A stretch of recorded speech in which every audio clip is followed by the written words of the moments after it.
So we all know Gardevoir EX is the BD I have currently. But what if I tell you that there is a deck that has an easy Gardevoir matchup and can beat all the other meta decks very consistently? Like, this deck can even win before your opponent is able to do anything. Yes, that's right, I am talking about Entei Valiant. And well, you see, this deck has been here before Twilight Masquerade, but why do I think this deck is so good right now? There are two reasons for this. To understand the first reason, we need to take a look at the previous deck lists of Entei Valiant. So if we take a look at the best performing list before Twilight Masquerade came around, we see that the deck plays a draw support line of 4 Research and 2 Iono, and the Pokémon support it plays 2 Bibarel line. So ideally you want to bench the Bidoof on your first turn going first, but that's where we stumbled into a problem. You couldn't go first with this deck. Why? Because you would simply brick. Not being able to play Research would result in not finding Battle VIP passes, and that meant you had 4 dead cards in your deck. Not good. But one supporter that came out in Twilight Masquerade changes this all. Carmine. This just fixes all your going first problems, because with the combination of Carmine and Squawkabilly EX you can see up to 11 cards in your first turn going first. This often results in crazy donks with your Iron Valiants before your opponent is able to do anything throughout the game. And although we can't get our Pokémon as easily since Battle VIP Pass rotated, the 4 Nest Ball and the 4 Ultra Ball gets the job done. But Carmine is not the only reason why this deck is so good right now. To understand more of it, we need to take a closer look at the matchups. Let's start with the clear BDIF Gardevoir. So there are a lot of reasons why this is a good matchup for you. Most of the time Gardevoir players go second so they can use Earthen for their buddy Puffin to get their ults out and then evolve them by a technical machine evolution. But that means you can go first and you can play Carmine in combination with Squawkabilly, so you can get an easy donk on a Ralts or a Manaphy or even a Jirachi if they play that. And you are also a fast deck, so even if you don't get a donk, you can easily destroy their setup. You also play dual technical machine Devolution, which is really good in the matchup since Gardevoir EX lists don't play rare candy anymore. So if they have 2 Curlia in play, you can just use Devolution to slow them down a turn, and you can do this twice, so you can potentially slow them down 2 turns. And Drifloon and Screamtail that plays the Gardevoir EX deck need damage on them to do decent damage. And damage on them is really good, because you can get easy KOs on them then with your Iron Valiant. And they do have Flutter Mane, but we don't mind about Flutter Mane, because Flutter Mane can be pushed out of the active with our Iron Bundle we play. Next up we have Lostbox, the deck that won NAIC. And in this matchup there are also a lot of good points.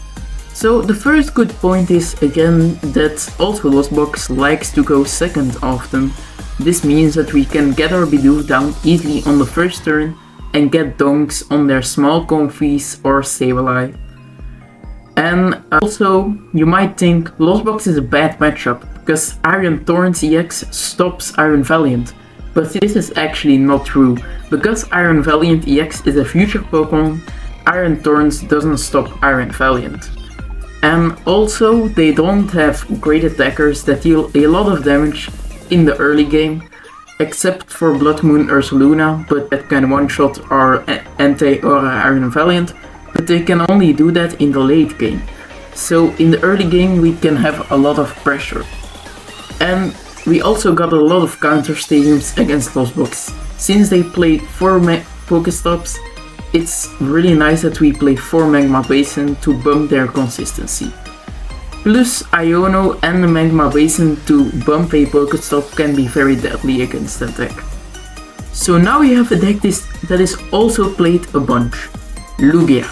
And honestly, this matchup is just so amazingly good for Entei Valiant.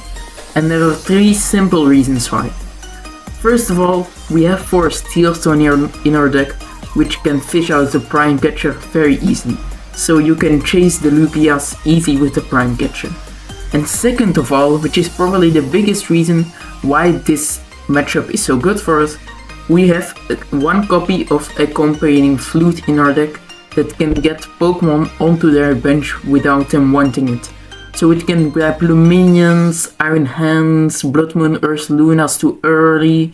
Also it can grab Cinchinos because they are easy to snipe with Iron Valiant, and it can also bench lock them. Like imagine they bench 3 Pokemon and then you play the Accompanying Flute to get 2 Pokemon out of their deck. They cannot bench in Archeops anymore with their Lugia V-Star power, and then you can just chip away at them with your Iron Valiant while keeping them bench locked.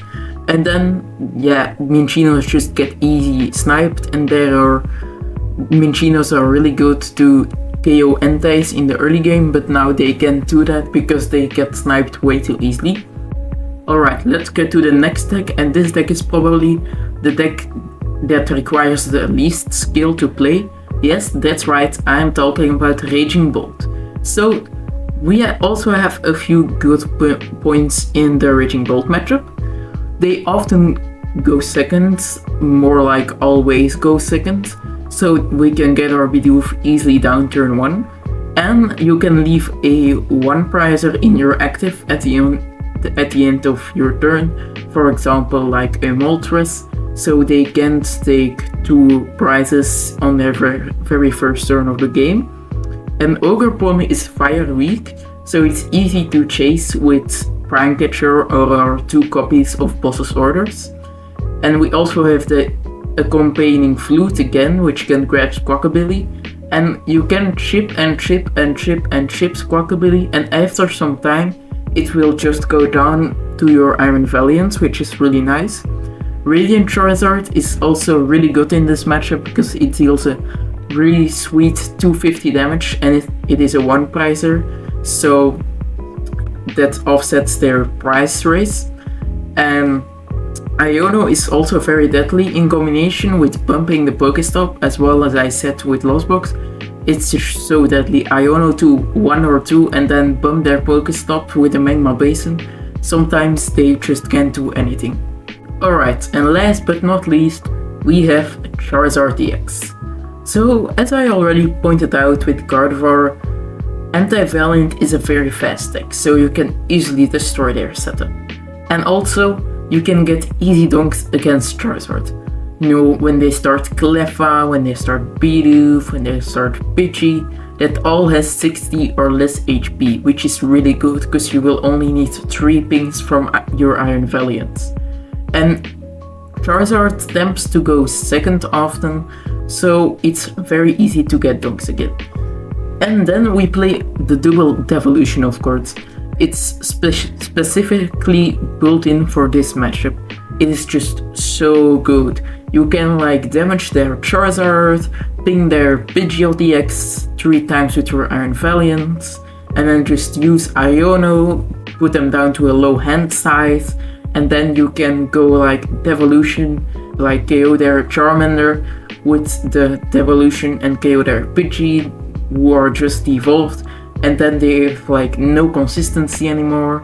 You can also like to try put damage on the Bidoof as well. That might take a bit longer to put damage on the Bidoof and the Charizard and the Pidgeot, but then they have like no single draw option more and they just got Iono'd. So that's a really good combination. And then your Radiant Charizard can KO Pidgeot easy in the late game for 2 prizes. That's an option as well. And your Accompanying Flute can fish out liabilities like Luminion V and Rotom V easily. So those are all the matchups I wanted to talk about. If you're wondering why I didn't talk about the Dragapult EX matchup, it is because there are so many ways to play it currently and the perfect way hasn't been found. So I can't talk about Dragapult EX as one archetype, as the versions are all very differently. And before I end this video, I want to share my deck list with you guys. If you want it as text, you can find it in the description down below. And as always, I hope you enjoyed. Thank you for watching. Don't forget to subscribe, and I will see you on the next one.